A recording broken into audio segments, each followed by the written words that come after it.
Alright, ladies and gentlemen, I'm here on the show, to talk about some NFL news. I've uploaded 2 NBA news videos, a lot of news I had to talk about, what mostly due to Kyrie Irving. I'll do another NBA news later, or right after this, I upload this NFL video. I'll talk about the Kyrie Irving trade. We're going to talk about probably a little bit more news than that, but let's get on this NFL. So, former Jets offensive line coach John Benton has expected to interview for the same job on the Rams staff. Source said he works with the new offensive coordinator Mike LaFleur at the New York Giants. So plenty of familiarity. So yeah, they were awful. That was the familiarity. How you say the fucking word? I get it, but the offensive line sucked. So, if the Jets weren't coming off a Super Bowl when hired, they just be picking up their scraps. Rams are really about to turn around with all the Jets scapegoats, but yeah, I doubt it. But he's ass. Like this offensive line coach John Benton is terrible. Mike LaFleur was a terrible offensive coordinator last year. Rams picking up staff on the Jets, and desperation makes a man scrape at the bottom of the barrel. Just another mid-Jets coach they hired. So the Steelers' senior defensive assistant linebackers coach Brian Flores is expected to have a second interview with the Arizona Cardinals for their head coaching job on Wednesday. Source said he will also interview with the Broncos defensive coordinator with the hashtag Broncos defensive coordinator job the day before as a top candidate for the Vikings defensive coordinator job. So he's a top candidate for the Vikings defensive coordinator job. He's going to interview with the Arizona Cardinals for their head coaching job on Wednesday, a second interview, and now a Broncos defensive coordinator job the day before.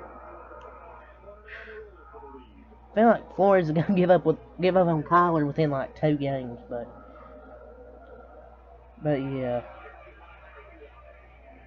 His first interview was done with the Cardinals like 2 weeks ago.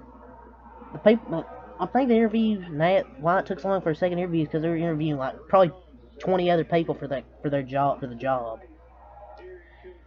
But if he does land another job, I hope it's a head coaching job because I think he's a really good coach.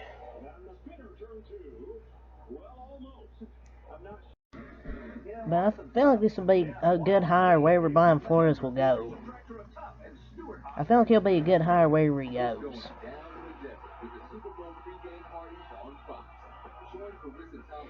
So the Panthers are hiring defensive coordinator Ejiro Evero as their defensive coordinator per sources. A huge hire for Frank Reich in Carolina, which moved swiftly to lock up one of the NFL's most talented young coaches after Denver left Evero out of his contract, or let him out of his contract. So the Panthers, they were having some interviews with Ejiro Evero, and they've hired him as their official defensive coordinator, which is a huge get for him. He's one of the most talented young defensive coordinators out there, one of the best defensive minds in football, in my opinion. I really thought he was going to the Vikings, but Tepper just said he was going to pay coordinators like head coaches since there isn't a salary cap on coaches, so they just paid him big.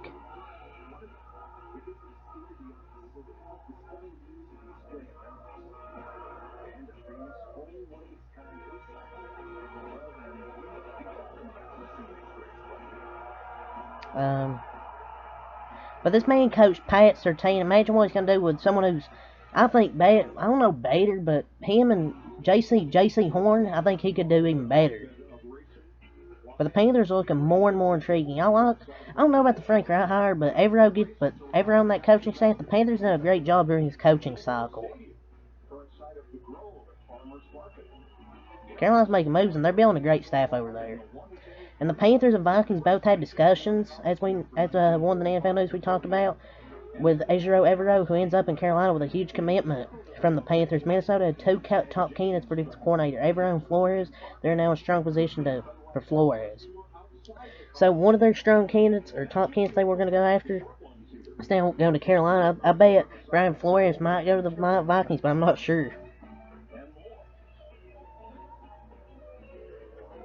So the NFL fined 49ers left tackle Trent Williams $12,731 for unnecessary roughness actions that led to his ejection from last week's NFC Championship game. Eagles' Kayvon Wallace, who also was ejected, wasn't fined. Only that much money. Only that much money. But Wallace was grabbing Debo's face mask, which made Trent upset, so I get that. But Brandon Graham was also fined $13,261 for unsportsmanlike conduct in that game. Can't believe he got fined more than Trent Williams. I don't get that. He's getting fined for hurting feelings, I guess. 49ers linebacker Dre Greenlaw was fined $10,430 for unnecessary roughness in the fourth quarter in last week's NFC Championship game loss to the Eagles. He was not fined for his face mask. So losing the game was enough, but to see these players now get fined, it's just a gut punch. But the NFL is just soft league. I don't know why they fined them that much money for a soft tackle. The Broncos, Bengals defensive coordinator Lou Anarumo will receive a second interview with the Cardinals for their head coaching job. Source says it'll take place next week.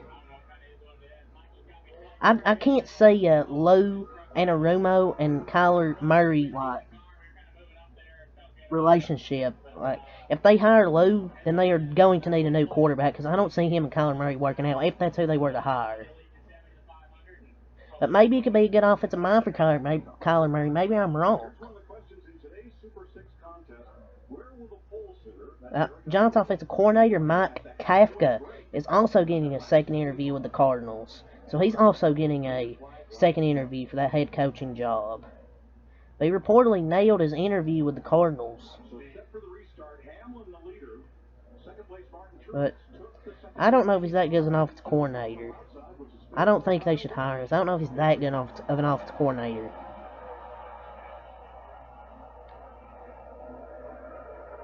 So, yeah, that's really it for the news. Until next Mac Live. Peace.